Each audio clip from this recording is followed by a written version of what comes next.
કંડોરણા તાલુકાના વૈભવનગર વિસ્તારમાં એક વૃદ્ધ મહિલાની હત્યાનો બનાવ સામે આવતા સમગ્ર વિસ્તારમાં ચકચાર। પ્રાથમિક માહિતી મુજબ એકલા રહેતા વૃદ્ધાના ઘરે અજાણ્યા શખ્સો ચોરીના ઈરાદે પ્રવેશ્યા હતા।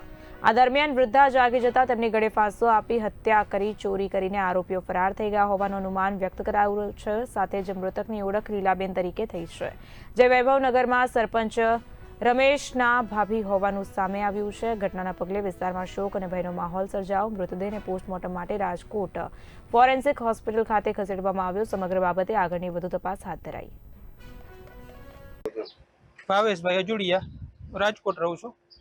મારા મમ્મી અહીંયા રહેતા। દરરોજ અમારે સાંજે ફોન કરવાનું રૂટિંગ જ હતું। જમીન રોજ બંને ભાઈ ફોન કરતા જ। કાલે સાંજે ફોન સ્વિચ ઓફ આવ્યો। મોટભાઈને આજે આવવાનું હતું। આજે અહીંયા સવારે આવ્યા હતા, ઉપરથી દરવાજો બંધ હતો। પછી એની પાસે જે બીજી ચાવી હતી જોઈને ખોલ્યું તો અંદર આ પોઝિશન હતી। શું કરશે?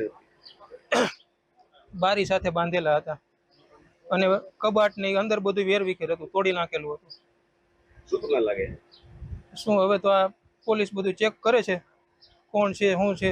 આગળના ભાગમાંથી નરિયા ઉચકાવેલા છે અને ચાવી પણ એ લોકો બહાર તાળું મારીને પાછી સાથે લેતા ગયા। મુદ્દામાલ કઈ લઈ ગયા એવું કે?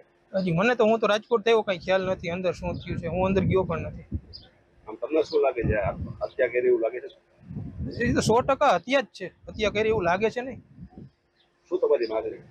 માગણીમાં તો જે આ બધા સાહેબ બધું કરે જ છે, બહુ સરસ રીતે બધું ચેકિંગ કરે છે।